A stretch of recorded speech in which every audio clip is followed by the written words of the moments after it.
खजुराहो मध्य प्रदेश के छतरपुर जिले में स्थित है। यह उत्तर प्रदेश के झांसी से 175 किलोमीटर दक्षिण की तरफ स्थित है। खजुराहो को कई नामों से जाना जाता है। पहले के समय में यहाँ बहुत से खजूर के वृक्ष थे, इसी कारण से इसका नाम खजुराहो पड़ा। प्रसिद्ध चीनी यात्री ह्वेंगसोंग ने इसको चीची तो कहा, तो अलबरूनी ने जेजा हाथी कहा, इब्न बतूता ने इसे कजारा कहा, चंदबरदाई की रचना में इसे खजूरपुर कहा गया और अब इसे खजूर वाहक के नाम से भी जाना जाता है। ये मंदिर अपनी नागरा आकृति और कामोत्तेजक मूर्ति कला के लिए प्रसिद्ध है। इन मंदिरों का निर्माण चंदेला साम्राज्य के समय में हुआ था। 12वीं शताब्दी से खजुराहो के लगभग 85 मंदिर हैं जो 20 किलोमीटर में फैले हुए हैं, लेकिन अब कुछ ही मंदिर बचे हुए हैं जो अब 6 किलोमीटर के दायरे में फैले हुए हैं, जिनमें से कंदरिया महादेव का मंदिर प्रसिद्ध है। वह उसमें बहुत सी ऐतिहासिक मूर्तियां बनी हुई है। इन मंदिरों में हिंदू व जैन दोनों धर्मों का मिश्रण दिखाई देता है। दोनों ही धर्मों की परंपराओं का वर्णन इन मूर्तियों में है। एक तरफ रखरखाव के अभाव के कारण इन मूर्तियों का ह्रास भी हुआ था, जो दूसरी तरफ चोरी भी होने लगी थी। कुछ लोग ने इन मूर्तियों को सही संकेत न मानते हुए नष्ट करने की सोची, तो कुछ लोगों ने कहा कि ये धर्म के विरुद्ध मूर्तियां हैं।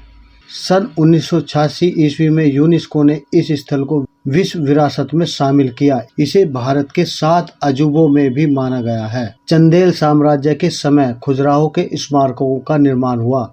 राजा चंद्रवर्मन ने चंदेल वंश और खजुराहो की स्थापना की। मध्यकाल के समय राजा चंद्रवर्मन ने राज्य किया और कुछ समय बाद उनके शासन को बुंदेलखंड नाम दे दिया गया और तब से ही खजुराहो का निर्माण कार्य प्रारंभ हो गया। यह कार्य लगभग 950 ईस्वी से 1050 ईस्वी तक चला।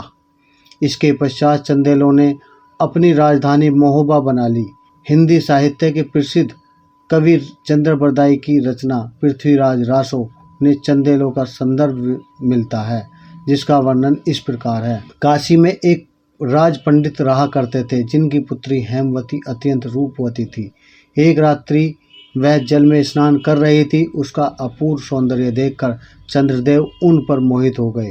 वे वेश बदलकर आए और हेमवती का हरण कर ले गए। हरण करने के बाद उनको पता चला कि एक विधवा स्त्री है और उसका एक पुत्र भी है। तब हेमवती ने चंद्रदेव पर चरित्र हनन करने का आरोप लगाया। तब चंद्रदेव को पश्चाताप हुआ और उन्होंने हेमवती से कहा कि तुम एक वीर पुत्र की मां बनोगी। उन्होंने कहा कि वह अपने पुत्र को खजूरपुरा ले जाएं और वही बालक बड़ा होकर वीर राजा बनेगा और भव्य मंदिरों का निर्माण कराएगा और वहां एक बड़ा यज्ञ करेगा, जिससे तुम्हारे सारे पाप नष्ट हो जाएंगे। तब हेमवती घर छोड़कर एक गांव में रहने लगी और एक पुत्र को जन्म दिया। बड़े होकर हेमवती का पुत्र चंद्रवर्मन एक तेजस्वी राजा बना। ऐसे असाधारण गुणों को देखकर हेमवती ने चंद्रदेव की आराधना की। तब चंद्रदेव ने चंद्रवर्मन को पारस पत्थर दिया और खजुराहो का राजा बना दिया। तब चंद्रवर्मन ने उस जगह को बहुत ही सुंदर बनवा दिया। 85 मंदिरों का निर्माण करवाया और यज्ञ का आयोजन किया, जिससे हेमवती पाप मुक्त हो गई। तब से खजुराहो स्थल एक अद्वितीय स्थल बन गया। वास्तव में खजुराहो की अलग ही कला का नमूना है। यहाँ की भव्यता और अद्वितीयता को देखते हुए साल भर देश व विदेश के पर्यटक आते रहते हैं। यहाँ संग्रहालय है और लाइट एंड साउंड शो भी होता है। यहाँ का डांस फेस्टिवल अत्यंत आकर्षक होता है और दूर दूर से लोग इसमें भाग लेने आते हैं। अगर आप लोगों को वीडियो पसंद आई है तो इसे लाइक करें, कमेंट करें, शेयर करें और हमारे चैनल को प्लीज सब्सक्राइब करें। रेड वाला बटन गाइस दबा देना।